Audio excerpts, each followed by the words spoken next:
Master, എൻ്റെ ഈ കൈ ഇവിടെ ഷോൾഡറിൻ്റെ ഇപ്പോൾ അങ്ങ് വേനാവുന്നത്, അത് എന്താ കാരണം? ഫസ്റ്റ് ഓഫ് ഓൾ നമ്മൾ അത് എവിടെ നിന്നാണ് പെയിൻ, എന്തിന് പെയിനാണ് അറിഞ്ഞിരിക്കും. ഓക്കെ, നമ്മൾ എപ്പോൾ പെയിൻ വന്നാലും ഇമ്മീഡിയറ്റ് വർക്കൗട്ട് സ്റ്റോപ്പ് ചെയ്യണം. ചെയ്യണം. ഓക്കെ, ഈ പെയിന് ഇപ്പോൾ എങ്ങനെ നമുക്ക് മാറ്റിയെടുക്കാൻ പറ്റുക? റെസ്റ്റ് കൊടുക്കണം. അത് എന്തിൻ്റെ പെയിനാണ് നമ്മൾ ഐഡൻറ്റിഫൈ, മസിൽ പെയിൻ ആണോ ജോയിൻറ്റ് പെയിൻ ആണോ നോക്കിയിട്ട് നമ്മൾ ഇമ്മീഡിയറ്റ് ആയിട്ട് റെസ്റ്റ് കൊടുത്തിട്ട്, പെയിന് സ്ഥിരം ഉണ്ടെങ്കിൽ നമ്മൾ എന്ത് ചെയ്യുക, ഡോക്ടറെ കാണിക്കുക, കൺസൾട്ട് ചെയ്യുക. അതല്ലെങ്കിൽ ഫിസിയോതെറാപ്പിസ്റ്റ് ആരുന്ന ആൾക്കാരെ കൺസൾട്ട് ചെയ്തിട്ട് മാറ്റിയെടുക്കുക. റെസ്റ്റ് കൊടുക്കുക, മാക്സിമം റെസ്റ്റ് കൊടുക്കുക. പിന്നെ പെയിന് വരാതിരിക്കാൻ പരമാവധി റെസ്റ്റ് കൊടുത്ത് പയ്യെ വെയിറ്റ് കുറച്ച്, പിന്നെ നമ്മൾ ചെയ്യുന്ന പെട്ടെന്ന് എടുത്ത് വന്നിട്ട് നമ്മൾ വലിയ വെയിറ്റ് എടുക്കാൻ പാടില്ല. നമ്മൾ പ്രോപ്പറായിട്ട് വാം ചെയ്യുക. അധികം ആൾക്കാരും ചെയ്യാത്തൊരു കാര്യം, നമ്മൾ എത്ര പറഞ്ഞെടുത്താലും ആൾക്കാർ ചെയ്യാത്തൊരു കാര്യം പ്രോപ്പർ വാമപ്പ് ആണ്.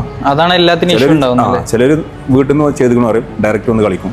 ചിലർ നമുക്ക് കാണിച്ചു കൊടുത്ത് വാമ്പ് കാണിച്ചു കൊടുത്താൽ അത് ചെയ്യാൻ മടിയായിരിക്കാം. 2 വട്ടം കൈയൊന്ന് വീശിക്കാൻ നേരെ വന്നിട്ട് വെയിറ്റ് എടുക്കും. അപ്പോൾ അതാണ് ഇഞ്ചറിലോട്ട് നയിക്കും. ഇതിപ്പോൾ ജോയിൻസ് ഇപ്പം നമ്മുടെ ശരീരത്തിലെ എല്ലാ ജോയിൻസും നമ്മൾ പ്രോപ്പർ വാമ്പ് ചെയ്ത് എന്നിട്ട് വേണം വെയിറ്റിലോട്ട് പോകാൻ.